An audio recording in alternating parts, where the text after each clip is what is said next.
सुस्वागतम सुमध्याह्नम 22 जनवरी 2024 सोमवार। रामलाल यादव जी का प्रतिष्ठा दिवस चल रहा है अभी। इस अवसर में मैंने एक संस्कृत में रचना किया हूँ, सापितानं कथं मुक्ति। 16 तारीख को मैंने कहाँ पे बैठा हुआ था किसके घर में, अनुपम भारत एक उड़िया में पत्रिका है, वहाँ एक लेख लिखा गया था। जो शापित होते हैं कैसे मुक्ति पाते हैं, उनका मुक्ति कैसे हुआ है, इसके ऊपर जो रचना किया गया है ये अष्टवसु के ऊपर है। अष्टवसु में जो छोटा है प्रवास, वो ब्रह्मर्षि वशिष्ठ जी के धेनु को चुराने के हेतु जो शापित हुए हैं और उनका साथ देने वाले दूसरे 7 भाई को भी मर्त्यमंडल में पैदा होना पड़ा। उसको लेकर मैंने ये रचना किया हूँ संस्कृत में, और उसका भाषांतर समझा के मैं बताऊंगा। आशा आप लोगों को अच्छा लगेगा। आइए। शापितानं कथं मुक्ति। 9:47 रात में 16 जनवरी 2024। शांतो कांतो महातेजा महातपा महामना महर्षिश्च वसिष्ठोऽयं ददाति शापमतुलम्। शापमतुलम् एक बड़ा शाप दे देते हैं। वो शांत हैं, सुधार है, महातेजा है, वो अपने आप को नियंत्रण में रखने वाले हैं, फिर भी वो वशिष्ठ कैसे शाप दे जी। आइए। दक्ष प्रजापतिस्कन्या धर्मपत्नी वसुप्रिया गर्भधारिण्यमृतानामष्टवस्वस्ति जननी। अष्टवसुओं का जननी जो है वसु, वो धर्मपत्नी है, धर्म जी की पत्नी है और यक्ष प्रजापति के कन्या है। उनके वसु का ही 8 बेटे जो हुए उनको अष्टवसु कहा जाता है। भव ध्रुव क्रमेण अग्रे सोम विष्णु तथा नील अनल प्रत्युषश्चैव प्रभासश्चाष्टवसवः। भव ध्रुव सोम विष्णु अनिल अनल प्रत्युष और प्रभास, ये 8 वसु है। ये 8 वसुओं में सबसे छोटा है प्रभास। तेषु कनिष्ठ प्रभासु मत्याश्चौरेण शापितः वसिष्ठ पालितागुश्च नंदिनी चौरेण गता। तो उन जो 8 वसु हैं, 8 वसु में सबसे छोटा है प्रभास। वो प्रभास अपने मति से एक प्रकार का कुछ चुराने का भाव आ गया, क्योंकि देववंश थे। देववंश में उनके पास ये छोटा सा ये काम क्यों, मंदबुद्धि क्यों आए। देखिए, शाप देना, शाप पाना, शाप को निभाना और शाप का जो परिणाम होता है वो कैसे जन कल्याणकारी होता है। वो खुद कष्ट दंड भोगेंगे, उनका दंड के माध्यम से वो जो कृत्य करके समाज में दिखाएंगे प्रतिष्ठा, उसको ही बोलते हैं आदर्श। आप गलती नहीं करेंगे तो सही क्या है गलती क्या है किसे पता चलेगा। तो वो देववंश में होते हुए भी देखिए एक गलती कर दी, एक गलती के वजह में उनको कितना दंड मिला, और दंड भुगते हुए भी वो अपने अच्छे गुण को नहीं छोड़े। यही ही संसार को दिखाना है। इसलिए आज मैंने जो बुद्धेश्वर के आश्रम में मैं यहाँ पे बैठा हूँ, अभी गोरखनाथ जी फ़ोन किए थे। उसके पहले मैंने ये वीडियो बना रहा था तो कॉल आ गया तो कट गया। जो बातें मैं बता रहा था वो सभी गायब हो गया। लेकिन गोरखनाथ जी मेरे को मिले थे, मेघनाद घाट में मिले थे, नर्मदा के किनारे अचानक मिले थे। उनके साथ ऐसे बात करते करते वो इतने मेरे साथ मिल गए। उनके साथ 2-3 दिन उनके साथ मैंने, उसी दिन तो उसके सुबह मैंने अलग हो गया, फिर भी एक जगह में उनके साथ मिला, 1-2 दिन मिला। हम मिलके 2-3 जगह गए नर्मदा के किनारे। जो मेरे साथ में जुड़ जाता है वो मेरे को याद रखता है मैं क्या हूँ। उनका नंबर मेरे पास नहीं था, फिर भी अभी नया नंबर लेने के बाद मैं तो ट्रू कलर में उसको सेव करके रखा था, फिर से मिल गया। यही भाग्य का खेल होता है। देखिए, देव देवत्वे कृत्यमासुर्यै दीयते शापमतुलं मर्त्ये भवन्तमनुष्या यथा मानुषरूपिणः। वशिष्ठ ने अभिशाप दे दिया, तुम मानुष कर्म जैसे किए, इसलिए तुम लोग सभी मर्त्य में जाओ और मानव बन जाओ। देव अंश में होकर भी इस तरह का घृण कार्य कृत्य ने तुम लोगों ने किया। तुम लोग ऐसे करोगे तो दूसरे जीव क्या सीखेंगे तुमसे। प्रवास कर्म भागेन भवादयश्च शापितः सप्त वसु क्षण जन्म स्वेच्छा मृत्युश्च दंडितः।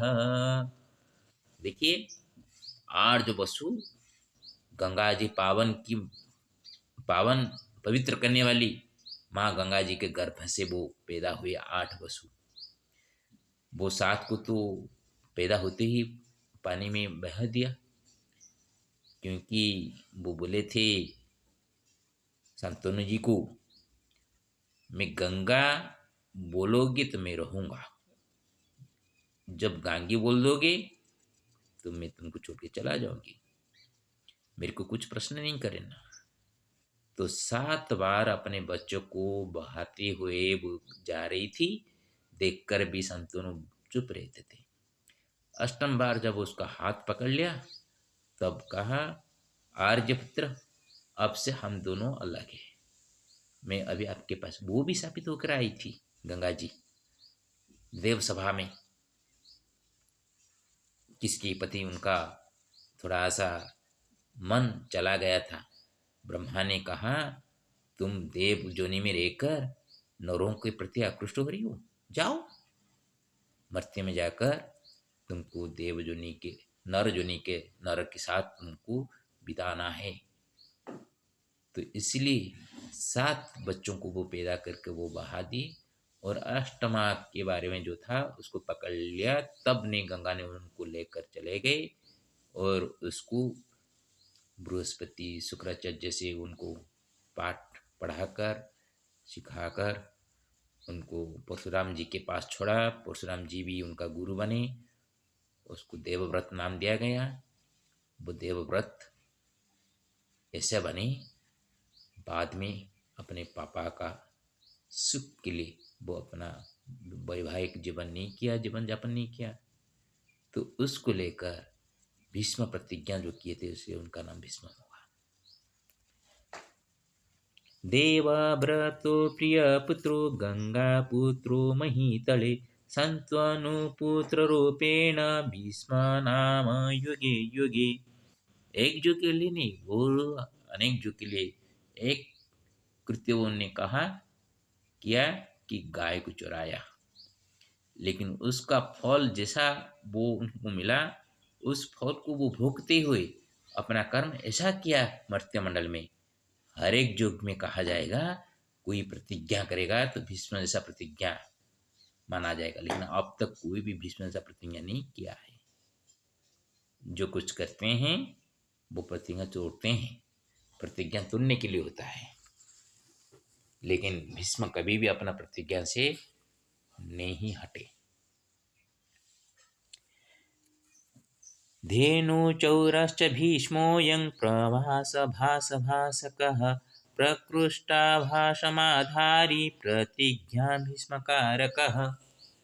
जैसे कि सूरज का किरण चारों ओर प्रभासित होता है, उसी तरह भीष्म प्रतिज्ञा से भीष्म ने अपने कर्म का जो तेज पुंज का किरण चारों ओर ऐसा फैलाया, आज तक दूसरा भीष्म कोई नहीं पैदा हुआ अब तक। वो इतना कष्ट झेले, वो इच्छा मृत्यु उनको था, वो चाहते तो दुर्योधन वगैरह को अपने हाथ में मार भी सकते थे, लेकिन जिस स्नेह भाव से अपने हाथों से सींच कर उनको बढ़ाया, उनको पालन पोषण किया, उनको किस हाथ से उनको मारेंगे। वो जिस राज्य में वो सुरक्षित करने के लिए चाहते थे, वो राज्य सिंहासन में अपना पापा का छवि देख रहे थे, ये उनका सबसे बड़ी भूल हो गया। वो भूल के कारण उनको कांटे की सजा में सहन करना पड़ा।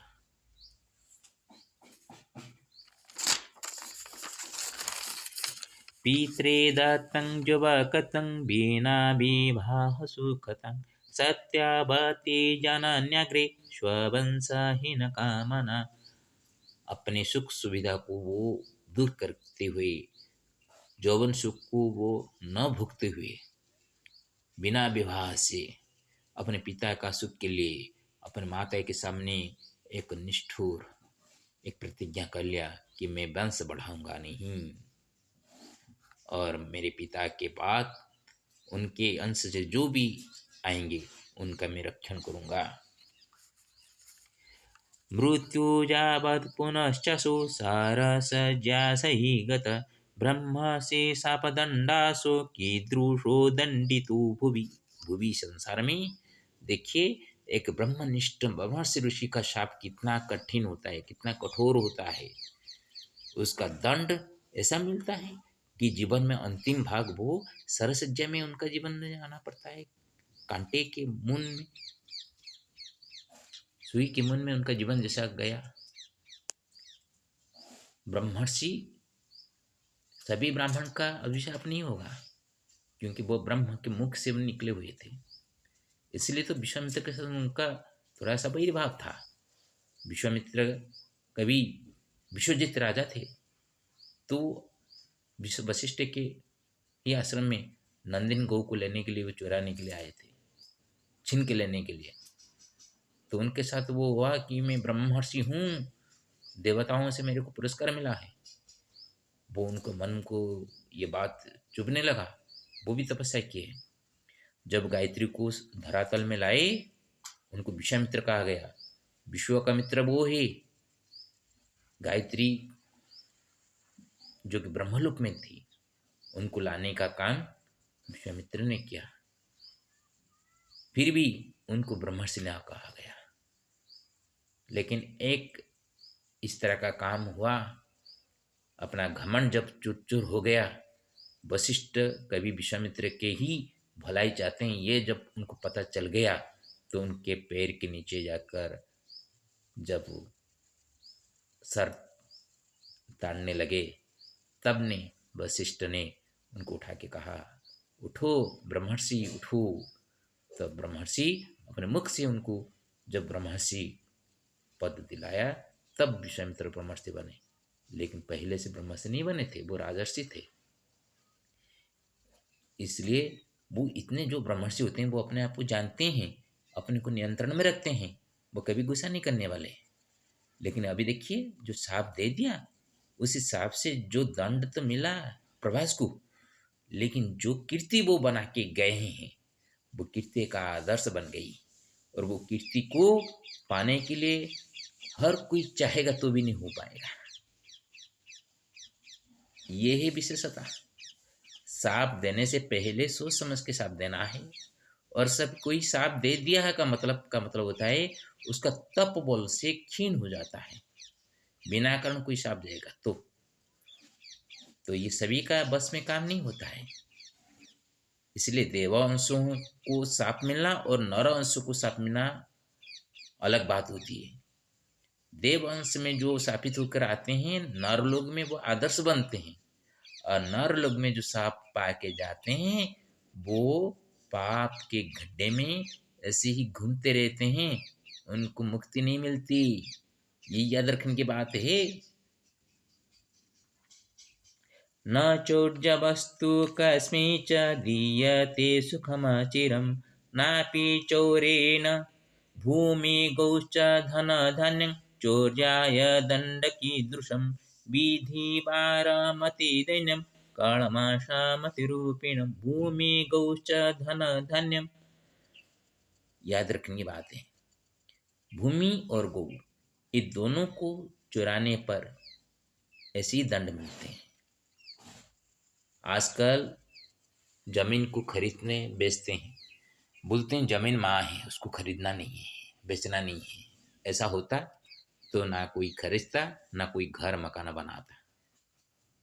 माँ को दिल में रखिए। माँ को तो आजकल अपने बीवी के बात को सुनकर माँ को घर से अलग कर देते हैं, पापा मामा को बाहर निकाल देते हैं और अपने परिवार को सुख को आंखों के आगे रखकर पिता माता को छोड़कर अलग होकर रहते हैं। जमीन खरीदने बेचने से वो जो काम हो रहा है वो इतना छोटा नहीं है। जमीन जरूरत पर खरीदना पड़ेगा और बेचना भी पड़ेगा। आजकल तो भाव को लगाते हैं, जैसे कि मुंह में जो आता है 10 लाख 5 लाख 7 लाख।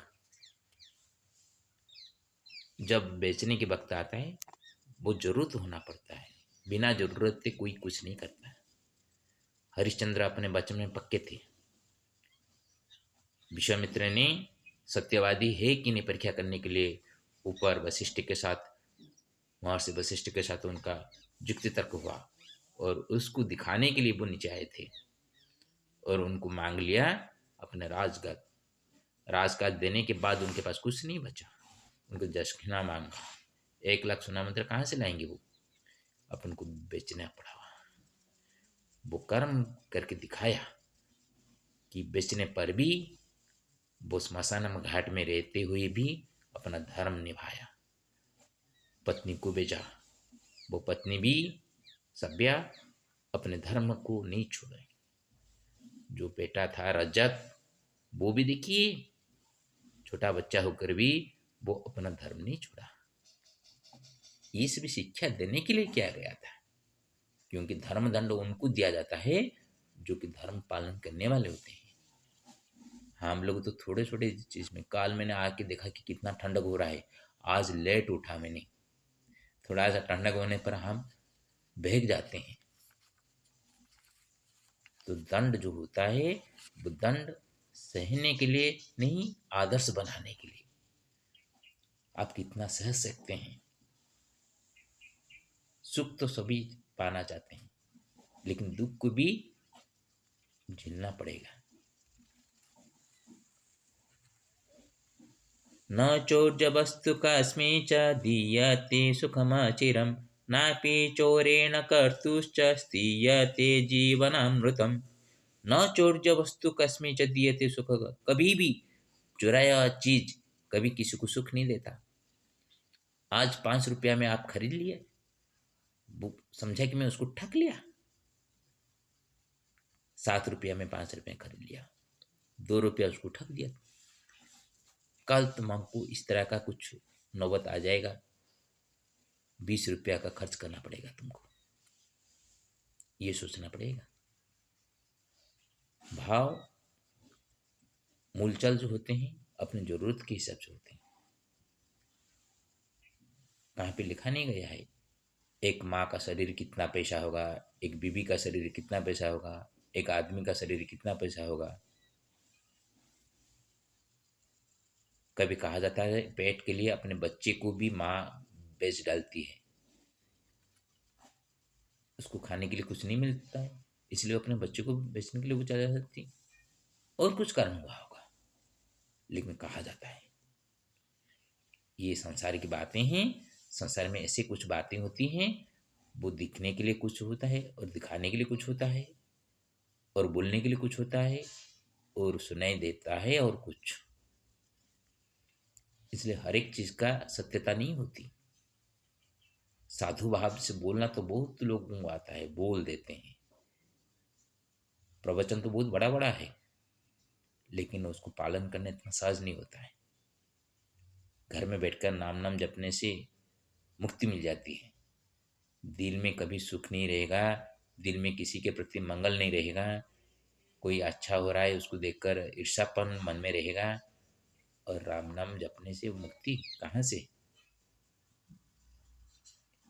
इसलिए पहले दूसरों का जो चीज हड़पने की जो चिंता मन में है उसको निकालना चाहिए, ये सबसे पहली बात है। भावा ध्रुव सुख कर्ता सोमाख्येय गतेन च विष्णु कृष्ण गुणग्राही चानील पुत्र पावनिः। ये हमें देखिए सबका नाम इसमें आ रहा है, लेकिन अर्थ अलग अलग कर रहा हूं। देखिए, भव ध्रुव सुख कर्ता, ध्रुव का निश्चित, आप निश्चित सुख का कर्ता बनिए। सोमख्य गतेन च, सोमख्य जैसे कि चंद्र का क्षय होने से जिस तरह का उसका क्षय हो जाता है, उसी तरह आपको सुख पाने के लिए, दुख को क्षय करने के लिए आपको मन में स्वच्छ भाव रखना पड़ेगा। विष्णु कृष्ण गुणग्राही, विष्णु जो कृष्ण हंस में आए हैं, कृष्ण को बोलते हैं, 16 कला लेके वो कृष्ण आए थे, परम ब्रह्म उनको कहा जाता है। तो उनका जो गुण जैसे हैं, उनको गुण को ग्रहण करना पड़ेगा। सुख के हिसाब से सुख के हिसाब से देखना पड़ेगा, दुख से दुख के हिसाब से उसको सामना करना पड़ेगा। तो कृष्ण जी के पास जो गुण ग्राही होना चाहिए। चानील पुत्र पावनी, अनिल पवन का पुत्र जो पावनी हनुमान है, उनके तरह बलशाली बपुशाली होना चाहिए। भवानल स्वरूपसि प्रत्युषा प्रकाशक भीष्मेवश्च प्रभासीश्च अस्तु जीवनमति प्रियम। यहाँ पे सबका नाम आ गया। देखिए, अनल का मतलब आगे अनल स्वरूपांशी, जैसे कि आग के अंश से निकला हुआ जैसे हैं, और प्रत्युष सुहा होने वाला जो आभा का प्रकाश के स्वरूप होना चाहिए, और भीष्म की तरह जो कि प्रभास के रूप में वो जन्म लिया है, प्रभास वसु से भीष्म के रूप में जो पैदा हुआ है, उसके तरह वो जीवन में जीवन में कैसे अपने को अति प्रिय बनाने हमने आपको। सा पीता जीवनं नित्यं सुखेषु दुःखमाश्रितं बिना कारणमाश्रित्य क्रन्दति भाग्यनिन्दुकः। जो भाग्य निंदुक होते हैं, मेरा भाग्य ऐसा है, मेरा भाग्य ऐसा है बोलते रहते हैं, तो हाँ, तो ये क्या है कि जो अपने आप को नहीं पहचानता, वो दूसरे सुख को देखकर, दूसरों का सुख को देखकर ईर्ष्यान्वित होता है। वो अपने आप को जो स्थिर रूप से नहीं रख पाता मन को, वो लोग ही दूसरों को दूसरों का सुख को देखकर अपने भाग्य को निंदा करता रहता है। ऐसा भाग्य निंदक नहीं होना चाहिए। अपने आप को स्थिर रखना चाहिए। कभी किसी के संपत्ति को हड़पने के लिए मन नहीं रखना चाहिए। जितना अपनी जुबान में बोले हो उतना उनका दे देना चाहिए। नहीं खरीदना तो नहीं खरीदिए, खरीदना है जितना बोले हैं उतने भाव दे देना पड़ेगा। और जो अपने पास पैसा नहीं है तो इंतजार कीजिए पैसा होने तक, लेकिन वचन से हटिए मत। जो मैं अपने आप जीवन में मैं सहता हूँ, जो मैं अपने आप को संसार में देखता हूँ, सुनता हूँ, मेरे ऊपर जो चीज़ होती है, जिस भाव समस्या मैंने लेकर आता हूँ, उसको समझकर ही सामाजिक स्थिति के अनुकूल ही मैं बात बताता हूँ। कोई विद्वान नहीं हूँ, कोई पंडित नहीं हूँ, कोई ज्ञान दिखाता नहीं हूँ। उसके ऊपर टिप्पणी आ जाएगी, कितना ज्ञान दिखाता है ऋतु। ज्ञान दिखाने के लिए नहीं, जो उड़िया में मैंने बात पढ़ा था, वो बात को मैंने संस्कृत जो पढ़ा हूँ उसको मैंने रचना किया है और आपके सामने उसको हिंदी में रूपांतर कर दिया। ये बात तो पहले महाभारत में लिखी गई है, सभी जानते हैं। मैं क्या बड़ी बात कर दिया। लेकिन अभी जिस बात को लेकर मैं झेल रहा हूँ, 1 लाख मेरे को मिलता तो मैं बुद्धेश्वर मंदिर के लिए उसको मैं अर्पण करता। अभी मेरे हाथ में वो पैसा नहीं आया, जो देने वाला है मैं उसके ऊपर कुछ बोल दिया तो उसको खराब आ गया। मैं उधार करके आया था सच, लेकिन उधार चुकाने के लिए तो गया था। 6 महीने मेरे को लगा दिए, रो रो कर मैंने आया। और मेरा जीवन कुछ नहीं है। मैं किसी के ऊपर कुछ बोल देता हूँ तो वो गलत कर देता हूँ। मेरा जीवन नहीं है, मेरा मान सम्मान नहीं है। सबका सम्मान एक जैसा होना चाहिए। सबके दिल में भगवान है।